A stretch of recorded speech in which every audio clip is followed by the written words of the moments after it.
I will bet that you think this bottle looks like this because a designer thought it was the prettiest way to present this product. That would be a reasonable assumption, but it's not actually true.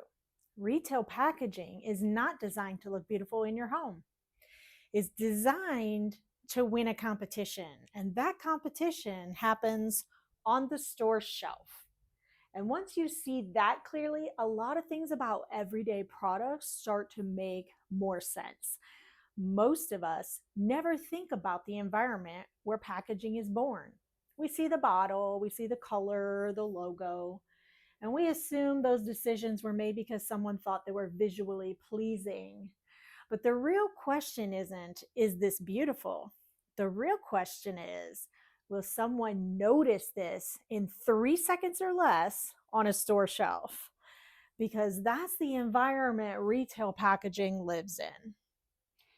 Imagine standing in a drugstore aisle. You're not standing there analyzing typography. You're not slowly admiring the color palettes. You're scanning. Your eyes are moving very quickly, and you're surrounded by dozens of options, sometimes hundreds. Every product is fighting for the same small window of attention. And in that environment, subtlety loses. Soft design disappears. Calm design fades into the background. Visibility wins. Contrast and interruption win. Think about the last time you walked into a store and were looking for shampoo. You probably didn't read every label. You probably looked for something familiar or something bright that stood out to you or something that just caught your eye before everything else did. That moment, that instant where your attention lands is exactly what packaging designers are solving for.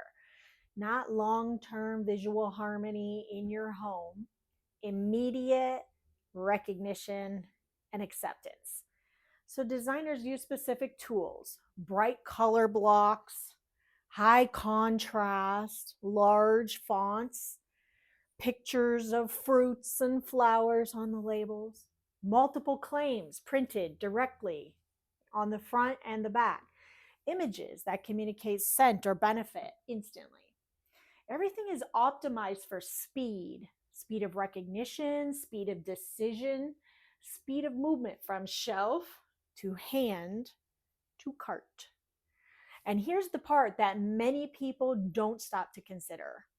Once the product leaves the store, its environment changes completely. Your home is not a retail aisle. Your home is not designed for visual competition. Your home should be a place for calm, for serenity. And something designed for interruption doesn't translate well into an environment designed for rest. When multiple products designed to stand out sit next to each other in your shower or on your counter, they continue to compete with each other. But now that competition happens in your calm space, in your spa bathroom.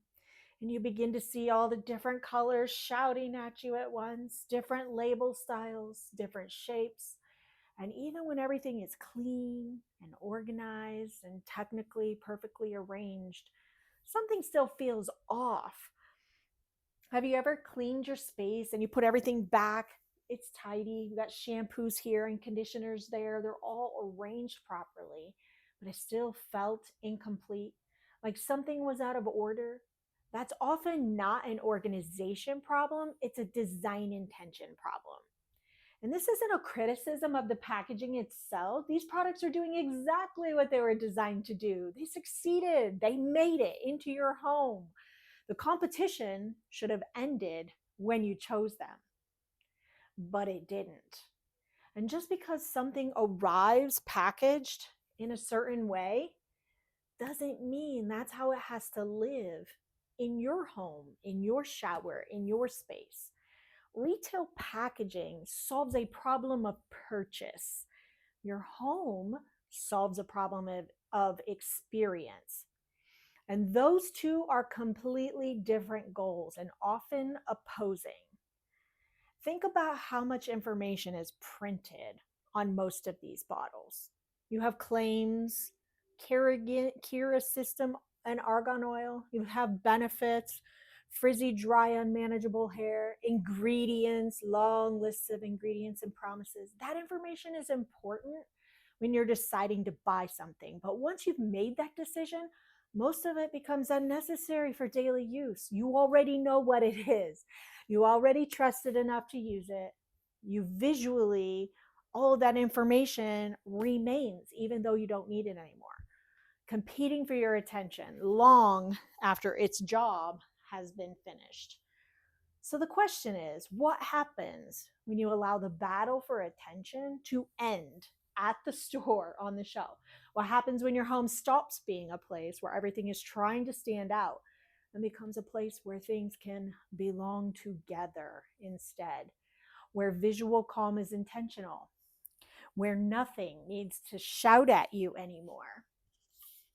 This is where many people discover something surprising. Being organized is not the same thing as creating order. You can have everything neatly arranged and still feel visual chaos. And that's something I'll explore more in another video. Retail packaging is optimized for interruption. Your home can be optimized for rest if you want it to be. For me, I let the competition end at the store, and I let the experience begin when it comes home. Because once something enters your space, it doesn't need to compete anymore. It can simply belong.